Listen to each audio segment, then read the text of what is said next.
ngifuna ukwazi ukuthi the Israelites, the 12 tribes of Israel ngabo bani. Amen. The redemption that is coming through Jesus Christ bazalwane is not only to redeem our souls, but is to redeem us kulomhlaba siphila kuwoqala kunalantu African spirituality. Yeah. Ngifuna ngithethe kancane ngaleyo. Yebo impela. Umuntu omnyama nguye ofuneka akhulume ngoJesu more than any tribe emhlabeni. But you just don't know. Nyabapha abantu ukudla. Nipheka mhlakuze indwendwe nizithandayo ecaweni khona niphekayo. Ithi yes you may keep. Man of God ahole ngoba kasebenzi makahole yes abhatala into zakhe. Yes. But this extra unnecessary demands. What for?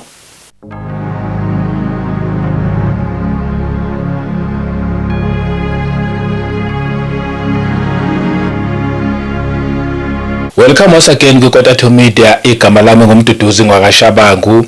Asibingelele sibonge ipresence kamoya ongcwele ekhona phakathi kwethu. Sibonge umusa nje silokhu sigciniwe inkosi silokhu sihlangana sizoshare lezi indaba ezimnandi namhlanje siza ngazo. Ngithi mangibingelele bangcwele nani kuzona zonke indawo nje siyabonga kuma returning viewers, siyabonga kumuntu oqala ukufika nawe sithi you are welcome. Siyakuthanda ngendlela eyisimangaliso, ungashintshi awulahleka ngempela la sikhuluma nje indaba ezimnandi eyithinta nje umuntu kanye noNkulunkulu. Ama comments siyawafunda, siyabonga abazalwane mahle, siyabonga futhi ngokulike nawokushare ngendlela enhle. Sibonge nje nisazobukela nama advert, kukhona nama channel members sanibonga nje kakhulu isupport leyo enisuke niyiletha. Inkosi iyonibusisa nje na kanjani umsebenzi wayo lo akukho kunye. Namhlanje angikho ngedwa njengoba nibona nje ubuyile umfundisi wethu ubaba uThemba Nkosi Goqo. Niyakhumbula ke last time impela nje waletha testimony enhle kakhulu namhlanje futhi sazoqhubeka khona lapho. But before sakude ake sikwelcome mfundisi, siyabonga nje isikhathi sakho, sibonga ufikile futhi. Sibonge. Yebo.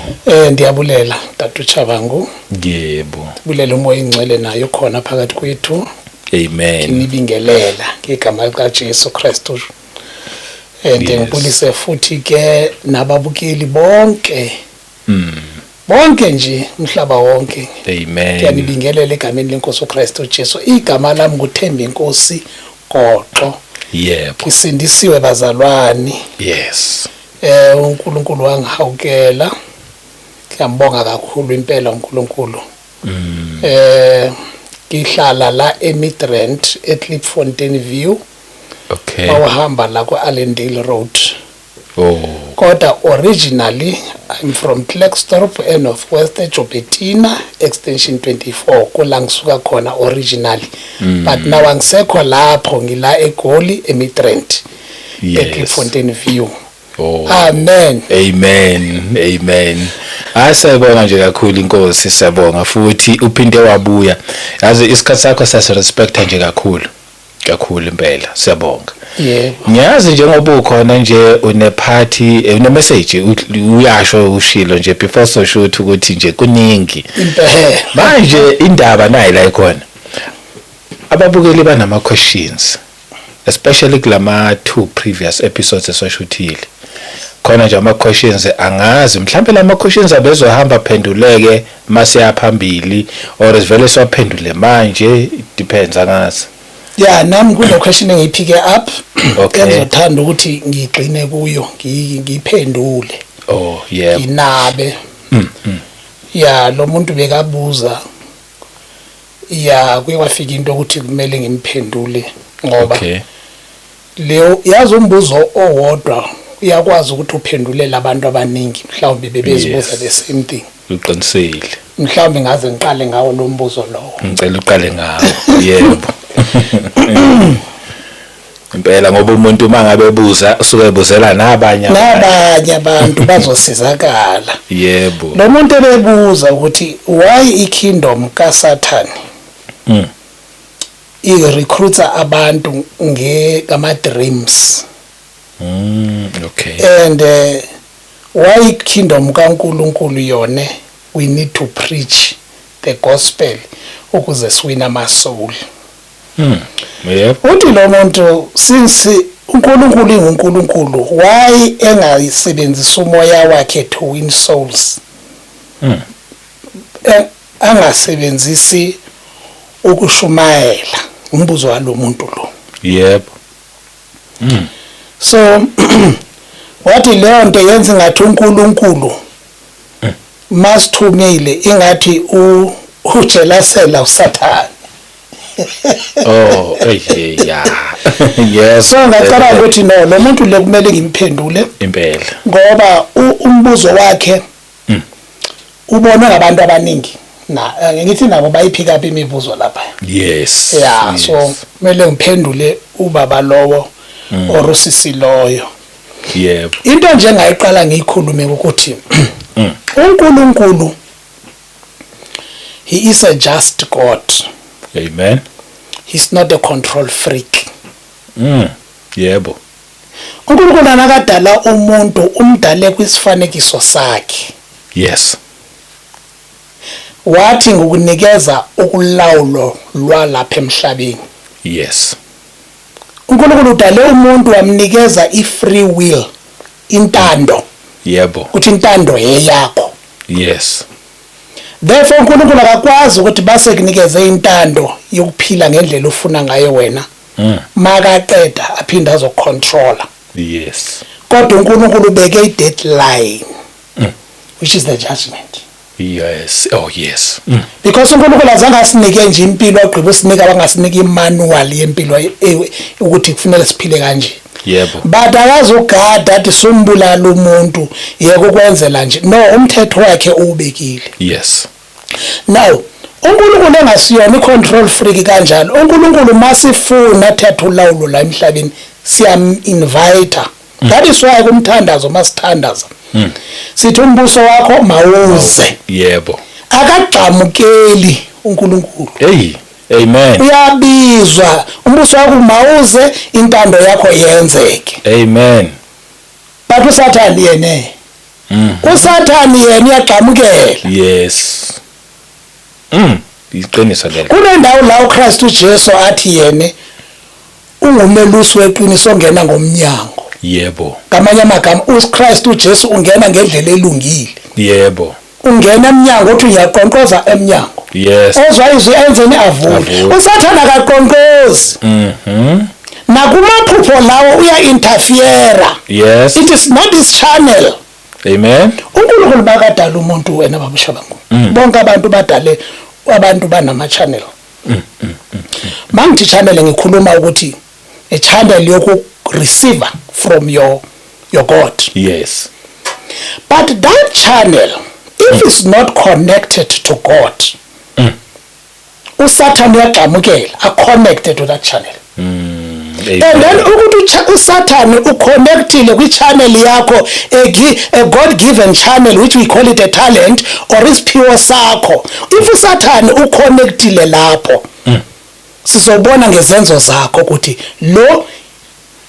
le action ayenzayo, someone from the darkness uconnectile kule channel yalo muntu. Amen. Qinisile. Because siphiwe, that's why bathi uNkulunkulu iziphiwo zakhe bathi irrevocable, akazithathi. Noma ungayokudakwa udakwe ngesiphiwo sakhe. Yebo. If umuntu oculayo uzocula lapha eshwaleni kakhulu. Qinisile, futhi kakhulu. Ucule kakhulu, uzoprofite lapha eshwaleni. Uzoshumayele lapha eshwaleni. uNkulunkulu akaphinda akuthathele into akunike yona. Uyayiyeka as an umbilical cord. You know why ayiyeka ukuthi uhambe nayo lento? Because makafuna uyokubiza vele ngayo vele. Akanqamuli. Yebo. Manje uSathane la ezimpilweni zethu usebenzisa into engasiyo yakhe. Uyantshontsha. Isela. Uyidestroyer. Ungumbulali itsho incwadi John 10:10. Yebo. Manje ungeke vele uqathanise uNkulunkulu noSathane. Uthi omunye ujelasela omunye. Uthi uNkulunkulu ujalasela uSathane. Yebo. uSathane uyimanipulator. Masifunda kula ncwadi besifunda previously Revelation chapter 12 verse 7. Yes. Ithi ungumkhohlisi. Yep. Ithi olahlekisa umhlaba wonke. Hey. Ungumlahlekisi. Impela. Now, that's how I will answer my brother obuze leyo question. Ngazo ngazivulela izwi kancane lapho. Yes. Sizobheka nje i-character kaSathane. Yes. Ngicela nje ku 2 Corinthians chapter 11 verse 14. I-character nje kaSathane. Yebo. Ithi and no wonder, for Satan himself transforms himself into an angel of light. Amen. Amen. Now, makeza kuthi uSathane utshintsha uyamasquerade, uyacamouflage, utshintsha isimo sakhe. Yebo. Ubona ngathi hayi le ulungile lo. That's why makeza akakwazi ukuza ngeimage engayazi. Uzoyaza ngeimage kagogo wakho, uzoza ngeimage kamkhulu wakho. Wazi amafayili wonke wakini. uSathane mdala gayizini unempandla, uSathane ukhulile, uSathane inemele ezimhlophe, uSathane it's an ancient serpent. Yes. Umdala Sathane. Ngamanye amagama uwazi amafayili, uyayazi ekini inkinga yasekini yini. Yes. Uyayazi nalomkhulu wayemlahlekisa ukuthi aze ngesiko kowenu wamlahlekisa kanjani. Now all of you must follow the same path. Amen. Silandele leyo ndlela mdala uSathane. Akunanto angayazi, nama scripture uyawazi. Le ncwadi ithi uza njengengilosi yokukhanya. Yebo. Kodwa mawunalanto kuthiwa yini discerning spirit, yes, which is the fruit of the spirit. Esithola emasindisiwe. Masindisiwe sithola the fruit of the spirit. The fruit of the spirit izosenza ukuthi sidiscern, sinika the discernment. Hallelujah bazalwane. Isinika ukudiscerna ukwazi ukuthi noba lo ngagqoka ezimhlophe cha impela kusiyena. Noba lo ngazibiza uman of God cha asiuyena. uNkulunkulu uyakutshela. Yebo. It's the same kuzoman of God phambi kwakho egqoke kahle, egqoka amasuti akhulu, kodwa umoya engcwele ufuna akutshele ukuthi lo ichaya lo uyakushaya, akusiwuye lona. Ekhonta amabhayibheli ngendlela emangalisayo. Indlela uSathane leyo operate ngayo. That is why kusukuthi we are not ignorant of his of these devices. Siyamazi ukuthi unjani, siyayazi indlela leyo operate ngayo. Yebo. Masingaqhathwa iyapha ku verse ku Revelation 12 verse 9. Amen. Yes. So the great dragon was cast out, that serpent of old, called the devil and Satan, who deceives the whole world. He was cast to the earth, and his angels were cast out with him. Ngiyazwa-ke inyoka umkhohlisi omdala owalahlekisa umhlaba wonke. Siphethe imanual thina, which is the word of God, which I call a constitution yomzalwane esihamba ngayo, it's our mandate. Yile sibheka kuyo ukuthi sikwazi ukuba aware ukuthi uSathane umuntu onjani. Iveza icharacter kaSathane ngokuphelele, iphinde iveza icharacter kaNkulunkulu ngokuphelele. I've said this book iBhayibheli bazalwane iphethe okubi nokuhle, wena you choose ukuthi uwela kuphi. Yes. Akusho ukuthi lobubi obubhalwe lana kumele sibenze bazalwane. Lobubi ubhalwe la ubhalwe ukuthi ubone ukuthi uNkulunkulu wadila kanjani ngolobubi obula. Amen. uNkulunkulu wadila kanjani nezikhohlakali ezikhona la eBhayibhelini bazalwane. Amen. Mawubheka ku-Old Testament yonke, it was God against gods. The whole Old Testament. uNkulunkulu why against Asherah, you name them, those gods, the gods of Egyptians and Amalekites. uNkulunkulu was against them. Those spirits, they wanted to take over. Amen. And this spirit bazalwane zaziza ngezizwe engasizona ze-Israel. And this spirit bazalwane zazisenza ukuthi zirecruite ama-Israel laba kuthiwa ngabantwana bakaNkulunkulu. Hallelujah bazalwane. Now iya kuphi leyo nto? Iya la sizothi ke manje Israel azizuya lapho, kodwa ndifuna ukuwazisa ukuthi the Israelites, the 12 tribes of Israel ngabo bani? Amen. Umuntu omnyama. Umuntu omnyama bazalwane one day sizohlala babusha bangu siyikhulume lento le. Iyavela izodivele obala. I've got news for that one. The Israelites ngabantu abamnyama, the Jews labo babona lapha balethwa ngo-1948. They established a state in 1948. Bethi babuyisela the Israelites. But it was not Israelites, it was European guys. Hallelujah. Now the president uElososkhat wase-Egypt yathi makebuzwa bem-interview ukuthi uzizwa kanjani this new state sase-Israel esenziwe. Wathi no, I don't recognize them as Israelites because when they left they were black. Why Google? I can Google it. Why did the president of that time of Egypt? Because Egyptians, they know us. Why? Because Bas captured for 400 years. They know their slaves are black. But when you say the Israelites are white, the Egyptians, who are the real Egyptians, also black people, they will tell you that the Israelites are black. Hey, yeah, bo. Hallelujah.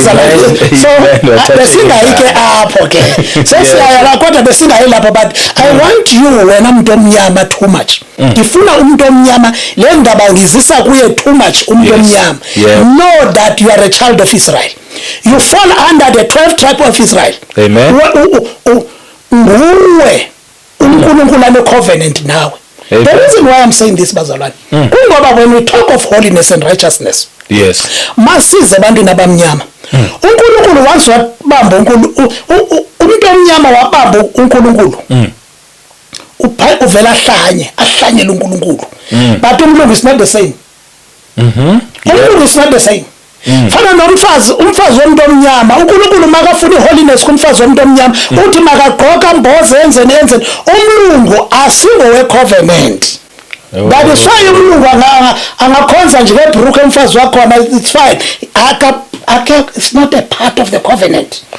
Hey, yazothinta indaba mawusho kanjalo cause ngiyakhumbula ama questions abeqhamuka athi kungani thina abantu abamnyama ngathi kufanele thina yithi ngathi sinyathelekile. You are the child of a covenant. Okay. I covenant yakho wena muntu omnyama. That is why you don't compare yourself ukuthi bawukhonza lo uNkulunkulu uzofana nomlungu. uMlungu uyongena ezulwini ngomusa. Yebo. uMlungu bazalwane isisizukulu sika Esau. uMlungu eBhayibhelini it's an Edomite. Yep. uNkulunkulu washo Nkosi yami ngiyangazi ngiyaphi. uNkulunkulu washo eBhayibhelini ukuthi I hate Esau and I love Jacob. Wakhuluma in Genesis. Angazi yini engisalapho but ngifuna ukuvezela ukuthi umuntu omnyama kahle la uNkulunkulu banga wena. Amen. Ubanga wena because you are a child of the covenant. Wenza ubudlelwani nomuntu omnyama. Amen. The 12th tribe of makuzovela uJacob no Esau wena mfundisi wami. Yebo. Esau ithi iBhayibheli he was red, wayebomvu, ehairy. Yes, lisho njalo. Obvious uJacob uzoba njani omunye make red? Zoba dark. Okay. Umama wabo makayo consulta because enama complication la esuswini bela. Yes. Benama complication. Mathola prophecy ithi 2 nations. In your womb are fighting. Okay. Yes. Yep. So asilapho ke. Asibambe. Singayilapho. Wathathe ngendaba impela engathi besingavele sesingena kuyona. Yeah, understand. Now isisaphelonda mawufunda book of Deuteronomy. Yes. Deuteronomy 68 towards 28 lapha verse 28. uNkulunkulu incwadi yeDeuteronomy bazalwane uNkulunkulu kula manje apromisa amaSirayeli ukuthi now that nginikhiphile eyiphutha. Yes. If nihlala kumithetho yami I'm gonna bless you like this and this and this and this and this and this. Yes. But if niyasuka kumithetho yami I'm going to return you back to Egypt, this time with ships. Okay.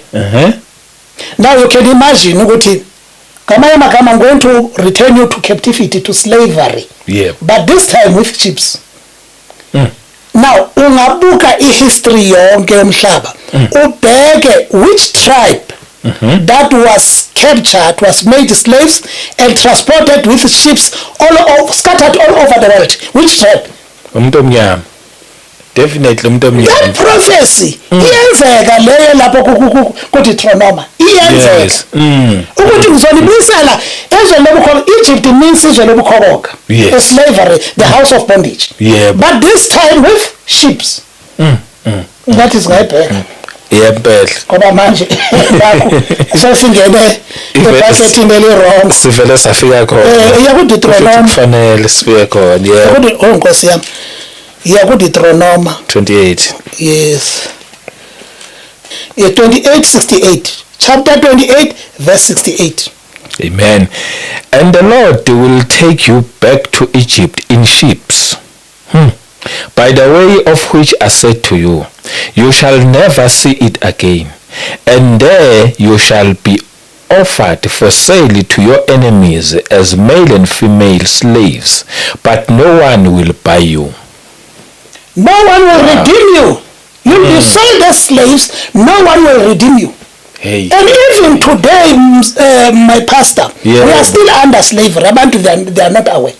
The only person who will redeem us from this brainwash is Jesus Christ. Yebo. The redemption that is coming through Jesus Christ bazalwane is not only to redeem our souls, but is to redeem us kulomhlaba siphila kuwoqala. Amen. Because there's why Bible ithi Christ uJesu uzazobusa kuwo lomhlaba. Yes. Now they will never be bought. No one will redeem them. No one will redeem them. Christ Jesus came here to redeem his people. Amen. Why not his people? It is his people. Omunye umuntu angaza athi i316 ithi la uthandezwe lonke ukuthi nabani othi Jesu yinkosi aza abone impilo enaphakade. But mawuthi uyabheka eBhayibhelini angikhathali noba ungabheka kuphi. Yep. But if uyasuka la ungaye eChina uyothola kunabantu abamnyama. But all over. Now are other nations. They are the tribe of Israel, but they are in other nations. Yes, kunjalo. That's why I will gather you from all over the world. Yes. So ilento engifuna ukuthi mzalwane, especially umuntu ongumama. Yep. Nomuntu ongubaba othi abe African. Kunalanto African spirituality. Yeah. Ngifuna ngithethe kancane ngaleyo. Yebo impela. Abobaba abaningi bayalahleka. Yes. Ngokuthi manje mabecasulwe izinto la emhlabeni umuntu ajoine iAfrican spirituality. Kodwa lalela baba wala eAfrica. Yes. Le Bible le indaba ezikule Bible zabhalwa la eAfrica. Amen. Israel is in Africa. Yes. Egypt is in Africa. Yes. The whole story of the Bible is in Africa. Yes. Abo Moses, Abo Solomon, they were black people. Amen. Abo Job, they were black people. Yebo. There are verses not as full. Zitam black, even like Job, utam black. No Solomon in the songs of Solomon, utam black. Hey. Yebo. But because I would go through scriptures lezo but bengazayo kuleyo nto but ngizama ukuthini kwindoda ethi yona mayifuna uNkulunkulu udayo mina ngiku spirituality incwadi ka Revelation chapter 12 yeah lesi sandayifunda manje mawizwa ukuthi le mimoya eze emhlabeni ixoshwe emazulwini ifuna uzuyiswa izovela ngo-African spirituality ivele ngosangoma ivele ngani just to confuse you yeah but wena umoya ufuna ukufune munye ngokaNkulunkulu ongumoya engcwele otholakala ngoKristu uJesu. Amen. When you reject Jesus Christ you are rejecting a black man. uKristu Jesu kwayena mnyama. Amen. uKristu Jesu mnyama bamdescribe ku book of Revelation, I think it's chapter 2. Describe who John the Apostle. Yes. Ukuthi wambona njani woolly hair, white woolly hair. Into woolly afro, white afro mzabani. Yebo. Itinyo zakhe bezibrown brass. Brass. Yabona brown sinjani. Yebo. Manje that color should we just ignore and say, it doesn't matter the color. Jesus Christ, but the Bible I mention the color. Angithi amboba ne-apartheid or ucwasa abanye abantu ngobuhlanga, but ngizama ukubonisa ukuthi the important yakho yokuthi usindiswe, the important fact yokuthi usindiswe. Yep. Ukwazi ukubona ukuthi uNkulunkulu uyakuthanda. Igate zaseJerusalem ezulwini zi-12. Yes. Isho njalo Revelation. They represent the 12 tribes of Israel. Yes. Now, ongaweli to the tribe of Israel, he's going to be under your feet. That is why Bible ithi egcineni ababe phezulu bazawuba ngaphansi, ababe ngaphansi babe phezulu. The table will turn upside down. Egcineni. Hey, why touch it? Wena muntu omnyama, you belong to the covenant. Yeah. That is why kungavela omnye umuntu mhlawumbe umfazi omlungu eveza ikhanda eprofesaya esenzani ezo zinto zenza under the grace. Wena you owe the covenant. Okay. You owe the 10 commandment of God zezakho. Okay. uNkulunkulu wenza isivumelano nawe wena muntu omnyama. Realize who are you. Amen. Ungubani kahle? Umuntu omnyama nguye ofuneka akhulume ngoJesu more than any tribe emhlabeni. But you just don't know. Hey. You just don't know. Babumkhulu, can you believe khona manje? Ubone leni moya kaSathane isenzeni thina la eAfrica. Yebo. Isifake kwi-poverty enzima kakhulu. Kakhulu. But mawuthi uyabheka ezibhalweni, it's a curse. Leyo uNkulunkulu bethe masingenzi imithetho yakhe will be cursed. uNkulunkulu uthe sizohlupheka. Yeah. Ngabo bana abahlupheka. Ithi. If le Bible ayikhulumi nathi, why sihlupheka mari iBhayibheli ithe sizohlupheka vele? If ayo yethu iBhayibheli ibhalelwa bobani? And vele uma ngabhekisisa umuntu omnyama ohluphekayo. Sifisho naye. Hayi Nkosi yami. It's a curse. It's a curse. Umuntu omnyama ugijimisa izinto azithatha kwezinye izizwe. uNkulunkulu ku Old Testament since ekhala ngale nto ukuthi do not adapt. Izinto zezinye izizwe. Yes. Because wena you are the child of the covenant, wena ungowami bheka mina uthande jealous God. Mafunda ibook of Exodus uthi nginguNkulunkulu wakho onejealous ungakhonza ezinye izithixo. I'm the one who took you out of the house of bondage from Egypt. Uthi bheka mina kuphela ungabi nabanye onkulunkulu. Kule 10 commandment ayiphelile nje yonke njalo uye nakuLeviticus mawuthi uyabheka leza zinto kahle kahle mawuthi uyazibheka zenziwa zizinto ekumele thina sizilandele. Amen. Okay. Mawubheka imikhuba lesa singayazi ebantwini abamnyama sasiyibone belungwini vele abelungu they are not part of the covenant of God. Bazongena ngomusa wena you adapted indlela zabo. uNkulunkulu wathi ngizothatha ama blessings wakho ngaphe bone. Hey. Yes. Sikule nkinga sikiyo ngoba asifuni ukwenza okulungile. Sithi umthetho kaNkulunkulu unzima. Yeah, sisho kanjalo impela. Ngitshele lapha kuLeviticus uNkulunkulu makathi ungalali nesilwane. Unzima lo mthetho. Ayi cha, is straightforward futhi ayikhonzima usifuna nesilwane. Which law of God that is difficult? uNkulunkulu makathi ungalali ngesilwane, is that difficult? No. uNkulunkulu mathi ungalali nomfazi kababakho, is that difficult? No. Ungalali na your sister, is that difficult? No. Bazalwane umthetho kaNkulunkulu siyawala nje. Awukho nje umthetho kaNkulunkulu onzima. Yebo. Mona ibheka yonke imithetho le kaNkulunkulu ayikho nzima. Iqiniso, yebo. Iya kuphi manje lo nto bazalwane? Iya la ekuthini? Get it in your head. Ukuthi why uNkulunkulu esikhwaza kangaka esifuna. Omkhulume enye inkulumo lapha kuma question uthi why si recruiter. hey khawuye thina abazalwane siya Matthew 28 lapha thina abazalwane siya recruit ke simbonisa ukuthi le recruit le ikuphi where is it now 28:19 Matthew. Okay, verse 19.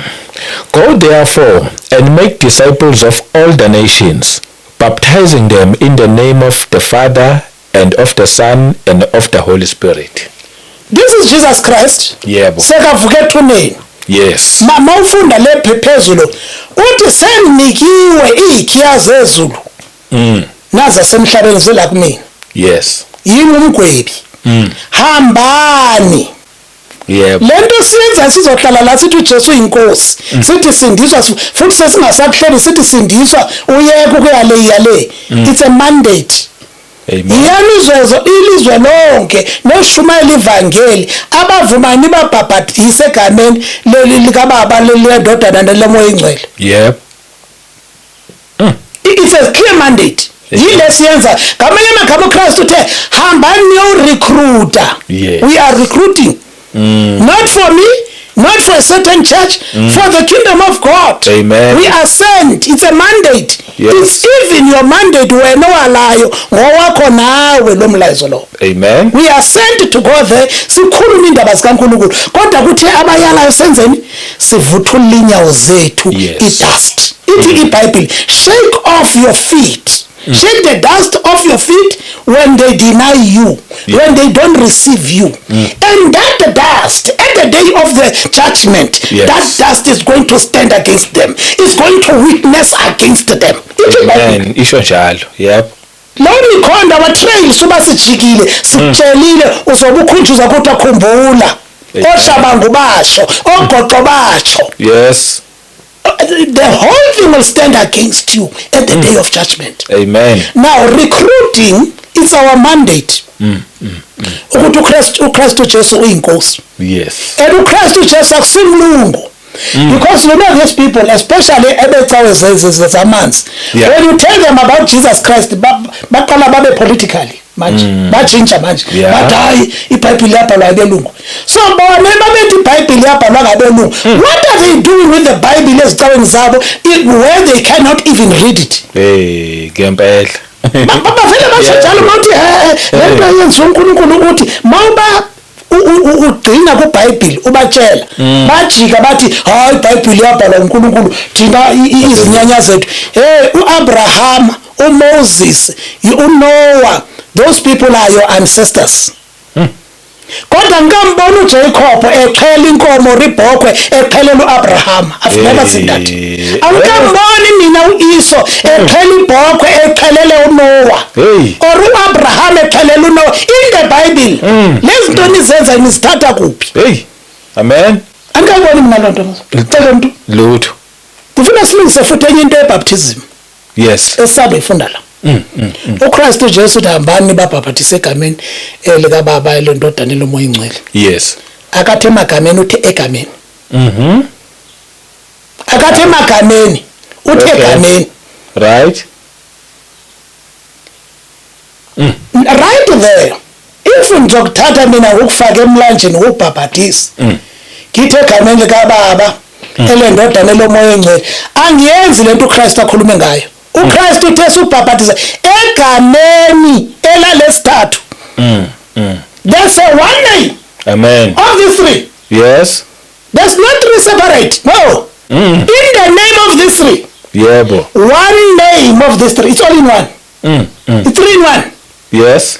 Mawubheka the disciple of Christ Jesus. When they were baptizing. Abo Peter.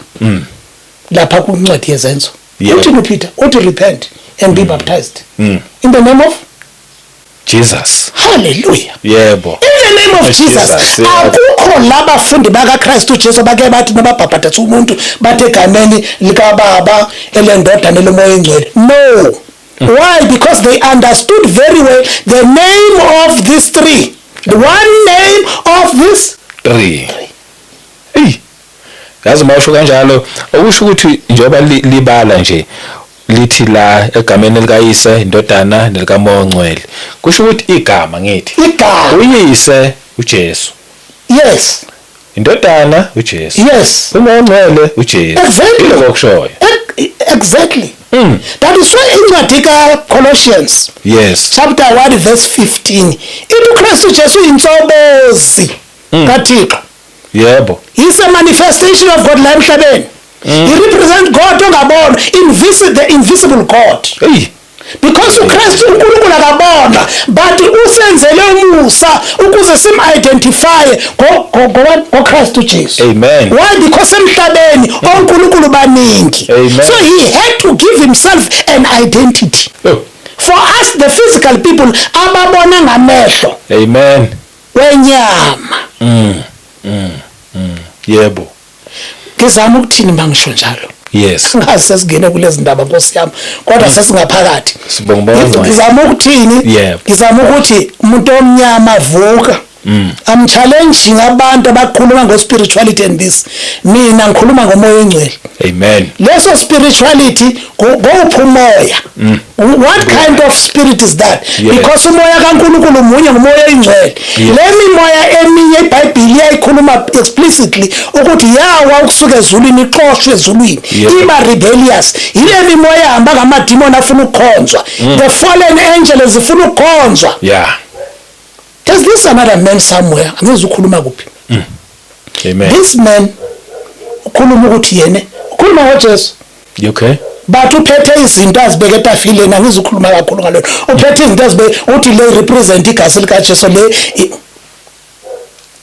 uKristu Jesu uthe bakhona abazoza ngegama lami. Yeah. Banenzela izinto nibakholwe. Kodwa bazawuthi bone Nkosi Nkosi we were healing people with your name but wena uzothi suka la icala kwamnina nginazi. Yebo. Uzokhuluma leyo nto leyo.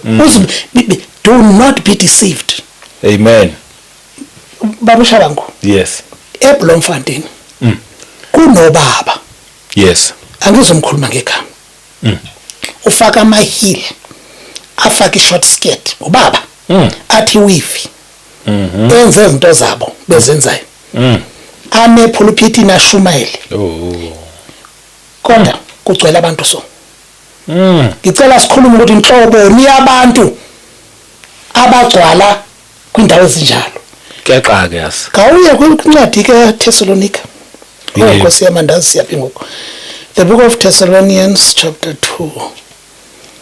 I think it's verse 11. The second Thessalonians chapter 2 from verse 9. Ngicela ufunde from verse 9.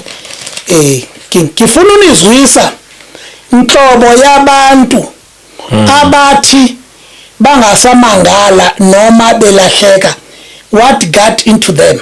Yini engenile kubo abantu abanjalo? Verse 9. The coming of the lawless one is according to the working of Satan, with all power, signs, and lying wonders. Ibambe mfundisi wami. Ukuza kwalowo isaphula mthetho leso. Yebo. Ukuza kwaso sizawuza ngemisebenzi kaSathane. Emenzeni kwaso uzoza ngamandla nemiboniso nemihlola yamanga. Yebo. Wayeza ngento zamanga bakhona azibazobaqona. Wayeza nge-lying wonders. There are those abafanelwe nje ku-capture into lying wonders. I wonder who are those people. Qhubeka ufunde 10. 10. And with all unrighteous deception among those who perish, because they did not receive the love of the truth, that they might be saved. Umuntu othi iqiniso leli simphaloda angalithathi uzawuqolwa ngokuyekelwa akholwa amanga alahleke. Yep. Angasakwazi nokujaja ukuthi hayi la sesibuswa idemon la bagcwale. Ngenxa yokuthi uwaleni akalithanda iqiniso. Iqiniso likaThixo linama bling bling anazistars ezibonwayo. Iqiniso likaNkulunkulu liphiwa linatural linjalo. It's a take it or leave it iqiniso likaNkulunkulu. Yes. Alina star kufuneka ngenzi ifashion uzuvume silikhulunywa ngobunjalo balo mzalwane. Iqiniso likaNkulunkulu. So when if ufuna some signs and wonders, there's someone ready for you. Ready for who sikhuluma ngayo lo. For that reason funda verse 11. Verse 11, and for this reason God will send them strong delusion, that they should believe the lie. Uyafake umuntu uphiwe umoya uyekelwe umoya wokulahleka umoya we-deception kuthi uthi uyacast la uzosifumana khona ugcwele etendeni enendoda efaka amahili le ndoda iyashumayela ifaka amahili wena uthi haleluya umhloboni uthakathekile incwadi kaBagalati ithi wathakathaka ubani ithi bahalata kile naleloyilweke manga incwadi kaBagalati yebo kuphele kuyepho ukumangala kuyepho ukuzithola ukuthi hayi ngiyaqala umhlola lo hawu abantu babaleke uthakatheka kanje ngikhuluma ngabe eBloemfontein la eBloemfontein angizobiza igama lomuntu yebo ngikhuluma ngawe enhlanganiso ene lo muntu olahleka ngumuntu omnyama umuntu wecovenant you are umuntu onecovenant umuntu omnyama uyeke olahleka kakhulu mfundisi seselapho yebo ngikhulume kwezandaba ngeWest Africa yes ngabhuda ngathi East Africa but it's West Africa okay ngezinto ezenzeka West Africa yebo bazalwane uNkulunkulu uyasithanda and masenza intando yakhe he will defend our country any country ekhalela kuNkulunkulu uNkulunkulu uzoyidefenda amen and uNkulunkulu uzoyilwela yebo West Africa in those countries you will know ukuthi ngikhuluma ngani yes lamazwe mawuthi uyabheka ipoverty ikhulile but uthola kunendawo la kuthiwa kunendoda enesonto elilingana nemolo le ndoda makusiwa i-offering ihamba ngamadrami lapha phambili makusiwa abantu ku-altar call kuthathwa ama-golf cart kusuka ngoba kukude i-altar call ile but the country is poor to the core how come can we have such churches in our country kodwa izwe libe poor ngempela how come lo nkulunkulu wenu onjani if lo nkulunkulu wenu niba so poor to such an extent yokuthi noma icawe ingakhula ibe ngangwemall but no one is liberated from poverty kwenzakalani inkinga yase West Africa manje what is happening my pastor yebo nabaqeda uqola abantu eWest Africa bazala okay bazala befaka ithayi nabazozala befaka ithayi bazoqola thina yeah mangilifanisile nje eNigeria yebo iNigeria Islamic State is taking over amaKristu abulawa kakhulu amaKristu afakwe kuma camps what kind of God omela amaKristu ada ayekele ayofakwa kuma camps if those Christians they were doing the will of God amen it shows clearly uba ubugqwirha took over ubuloyi took over the country yebo amen la manje kumele kuthiwe la kuphethwe i-Islamic religion therefore ma umKristu you deserve to be killed isibeka phi thina lonto yeah now baze la ezweni lethu kufuneka ngithethe kancane ngale nto baze la benza imihlola sababuka badla abantwana bakithi imali sababuka singabo pastor ngikhuluma ngomen of God bala eSouth Africa we folded our hands yep we never said a thing we never went to the government or to the organization yecawe sathi this must stop. We never. Did you see such a protest? No. Yabafundisi abala abathi we are fed up ngalento. This thing must stop. No. The question is why? Is it because we are doing the same thing that they are doing?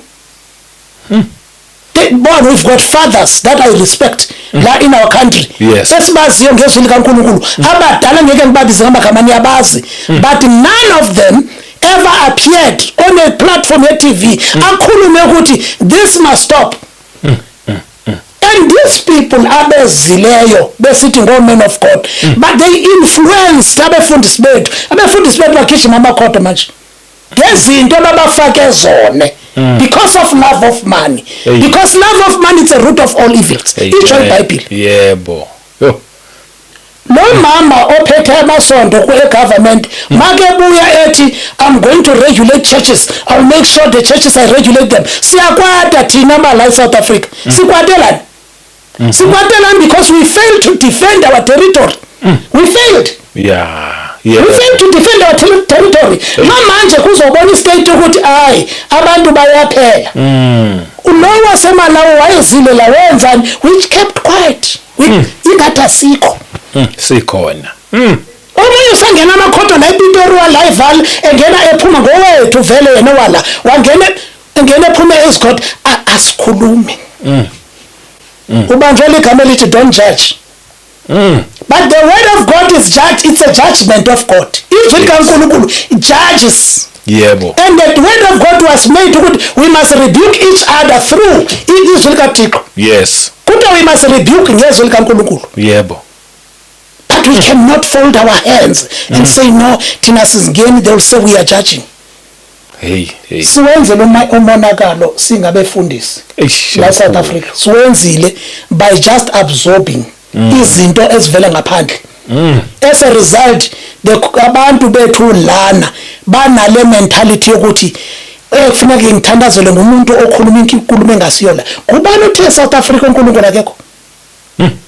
Yeah. We've got prophets here. Yebo. In South Africa. Amen.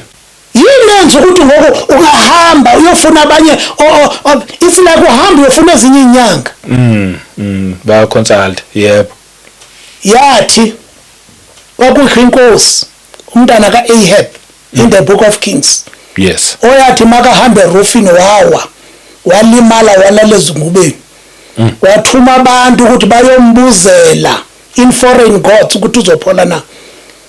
Yathi mabesendleleni uElijah wathunya kwathi hamba endleleni kunamagosa enkosi ethile uye ezithixweni yobuza. Uyobuza ezithixweni ukuthi uzophila na. Menzele lula umtshela ukuthi mina ngiyinkulunkulu weIsrael ngithi njembe ngazi ukuthi eIsrael kunonkulunkulu. Yes vele uzofela embedweni. Which is what is happening with us. Abantu babuye ufela le Nigeria bebebulawa ibuilding. Besuka beshiya uNkulunkulu wethu la. Amen. Are we that cursed bazalwane? Kitsho wena umuntu omnyama, are you that cursed?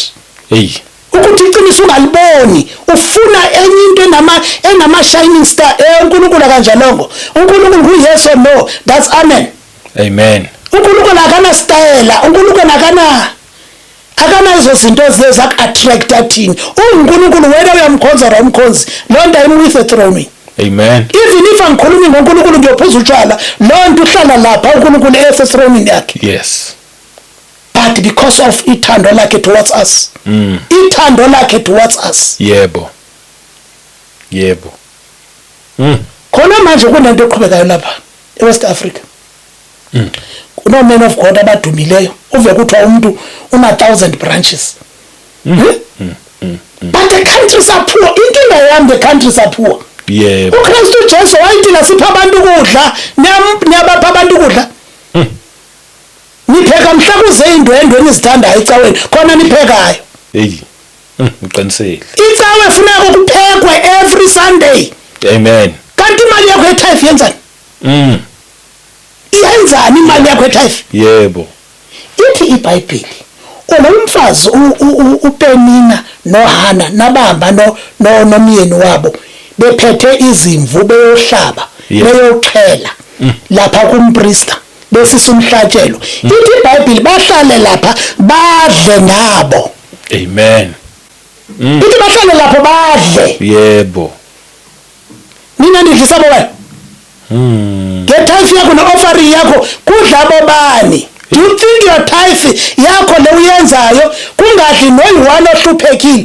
uKristu uJesu uthi bengisemhlabeni ngilambile. Ish. Nangincisha ukudla nginxaniwe nangincisha amanzi. Yebo. Amen. Manje iya kuphi? Iya ekuthini kanti intando kaNkulunkulu yini? Intando kaNkulunkulu is not churches. No. Ukuthi people must know his will.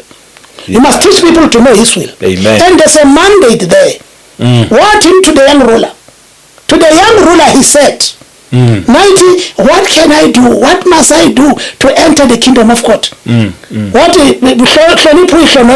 What I've done all that. Yebo. What to go and sell everything and give to the poor? Yes. He did not say go and give everything. He said go sell. Yes. And give. Yes. Unikwe i-ministry ngobutyebi bakho, ngobuceba bakho, yipha abantu abahluphekile. Yebo. Okay. Well, because if you don't do that, the chances for a wealthy man ungena ezulwini, ithi a camel will enter through the eye of a needle. Meaning that it's impossible. Yeah. So you better use that wealth that you have to do the mandate kaNkulunkulu. Ukuthi uzokwazi ukuthi ulingane embobeni yenaliti. Hey, wayiletha ngenye indlela futhi iyachazeka. I believe bayezwa. Ufuna beve. Moya ngcono operator ngokufuna beve. Akukho ngeva. Ndisebenzana yini ngoku? Yes. Ufuna beve. Yazi baba Shabangu. Yebo. Ngisazo ngiyayikhuluma lento.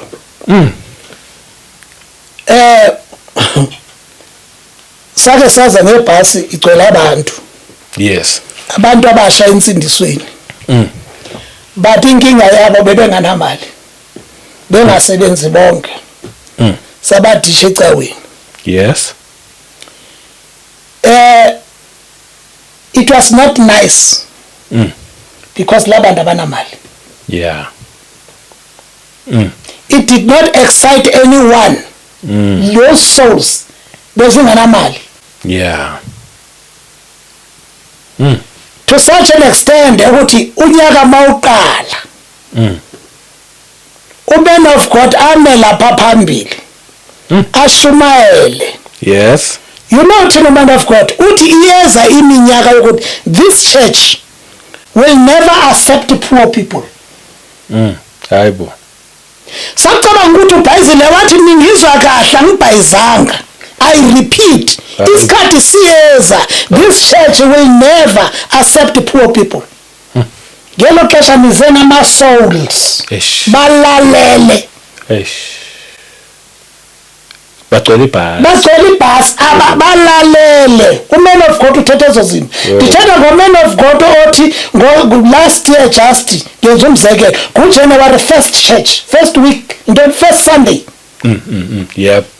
But just last year before December ufumene honorary mhlawumbi plus minus $250,000 from the church. But ngoJanuary first Sunday khuluma lento ayikhuluma. Zizimanga ezikhona la ngaphandle. Yeah. The question is why Lord Jesu wena edura kangaka? Yes, siyamdurisa uYesu. uYesu siyamdurisa. Very expensive full high akafikeleleki. But he said I came for the poor. Oh, amen. But wena uyamthatha umbeka le. Engathi akafinyeleleki. Nibuye nabazalwane, angithi nise excited. Nibuye nabo babuye. Ufuna uve experience yabo. How was it? Bathi thina besila sizwanga nix nje. Sizwe nje kuthiwa lecawa is not for the poor. How disappointed are you going to be when? Then ama souls, someone is preaching that. Balimele labantu. Balimele labantu. Futhi balimele ukudlula lokhu abebelimele before beze. Sebehamba sebelimele times 2. Why? Because abo men of God abafuna uadvise. Yeah. Especially umuntu manje mawabona ukuthi no, hey, nenkosi inaba advisors. Yebo. You must be if umoya ingcwele uzwa awumuzwa, but you must have cabinet advisor. Amen. Or ukuzirecord, angithi uyazirecord, ufake usilalele your preaching with what you said. Yeah. And if you said something wrong, you must come and apologize. Yebo. Yebo. Izinto ezenzekayo lezo. Izinto ezenzekayo last nasihamba khona.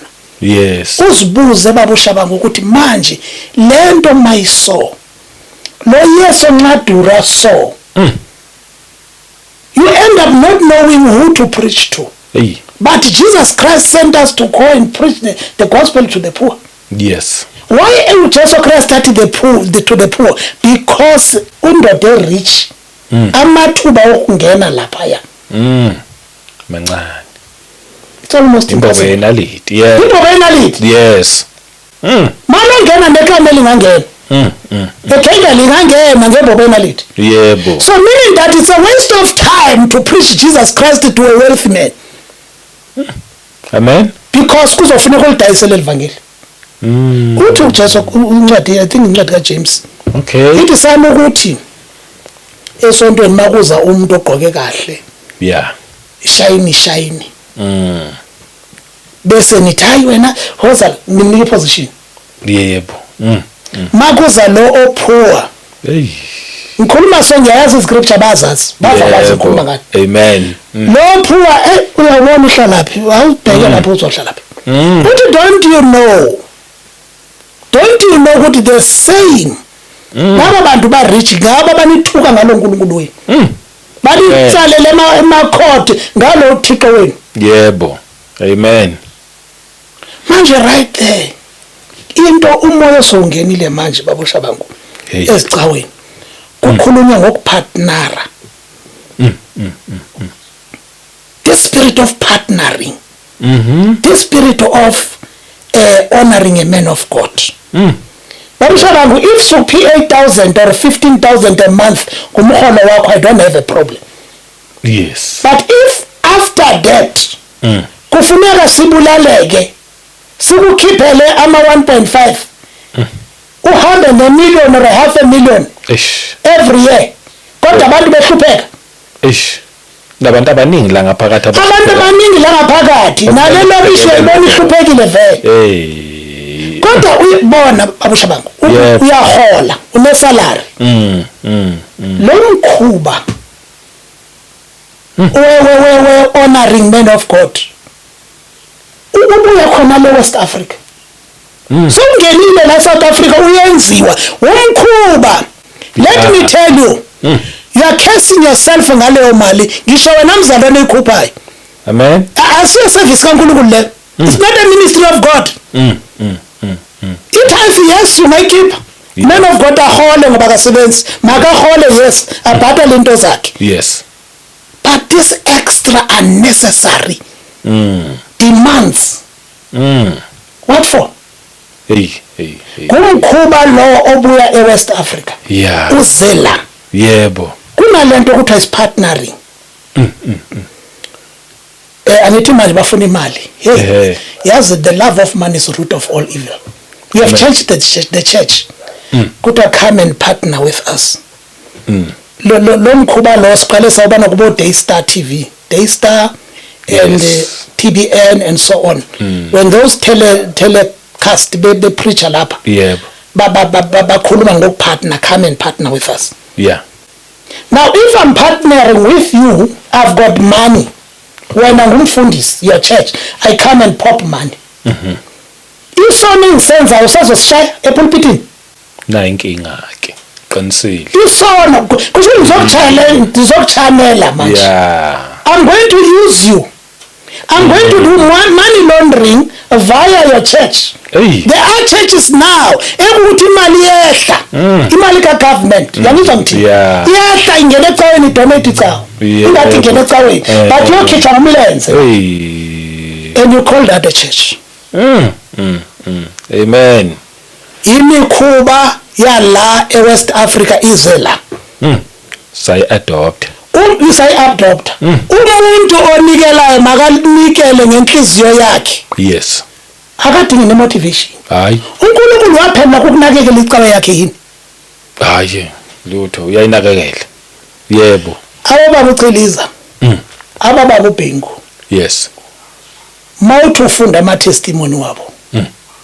Bekutshela ukuthi bashumayela industry street but uNkulunkulu wenza imihlola. uNkulunkulu wayebenzela imihlola kakhulu.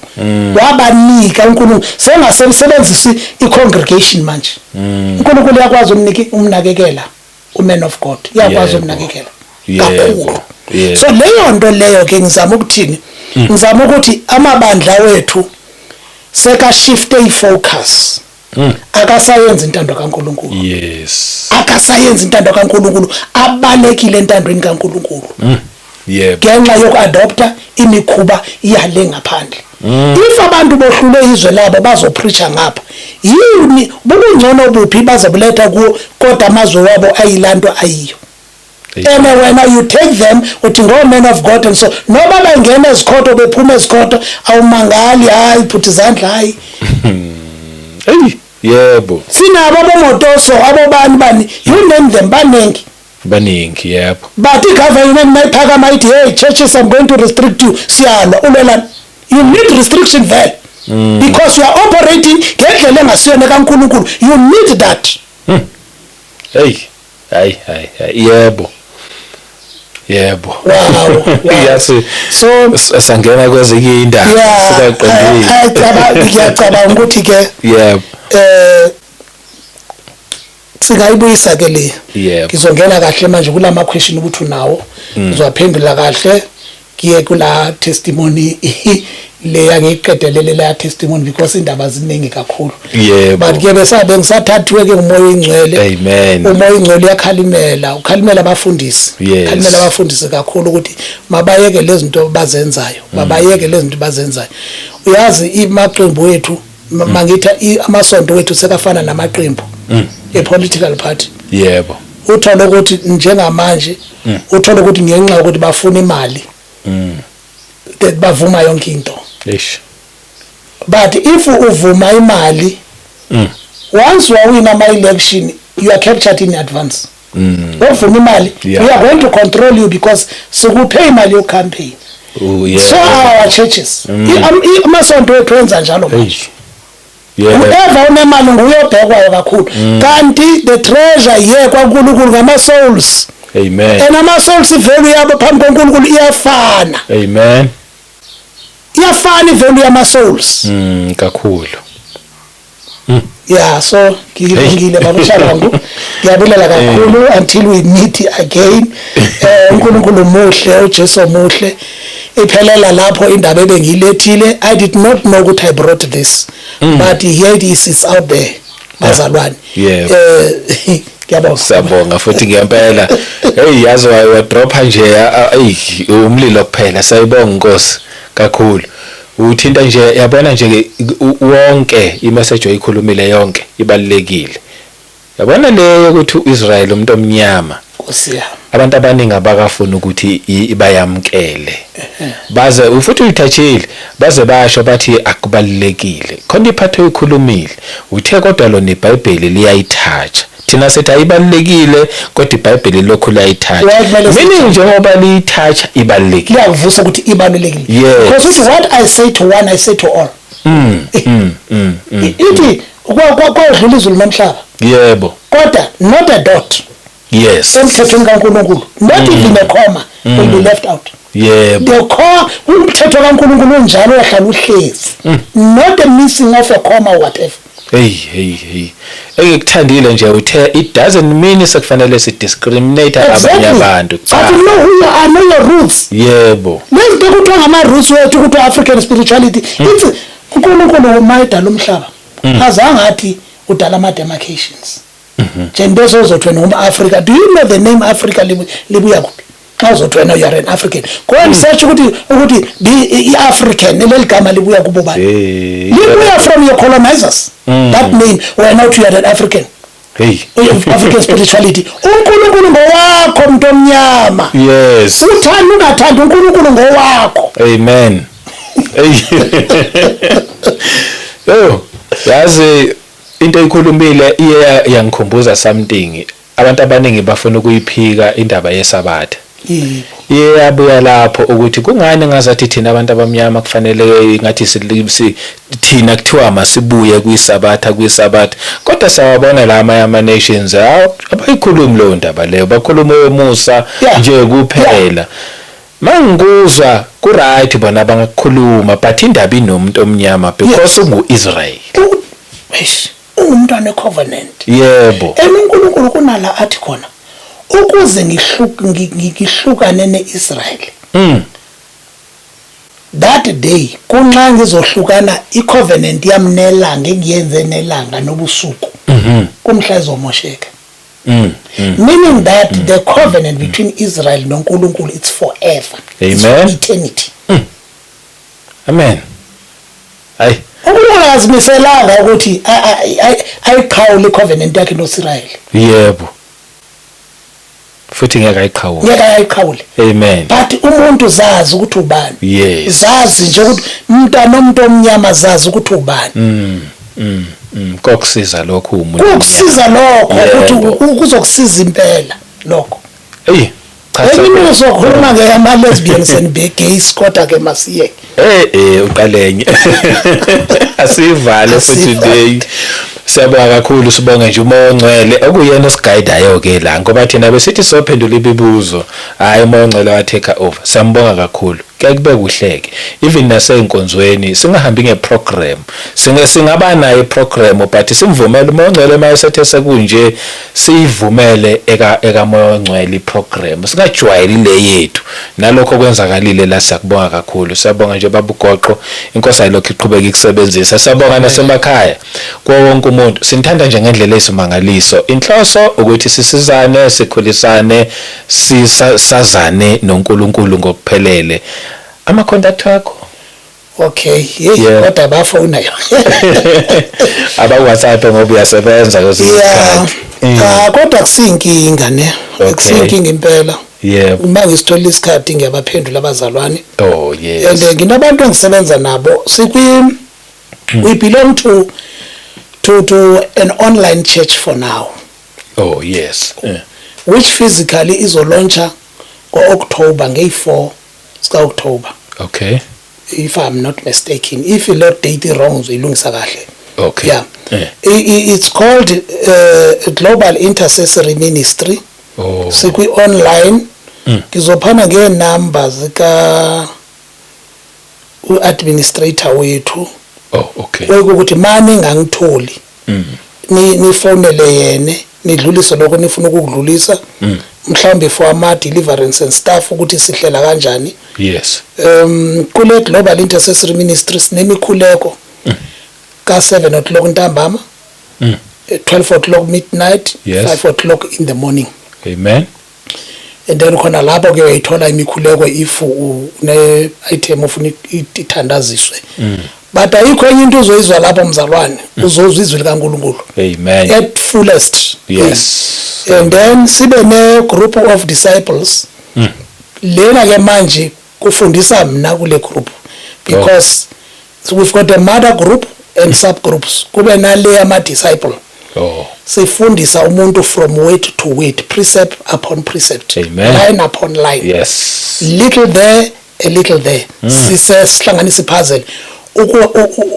Ube delivered from here. Kusuka ngaphakathi emoyeni. Amen. Lama number ka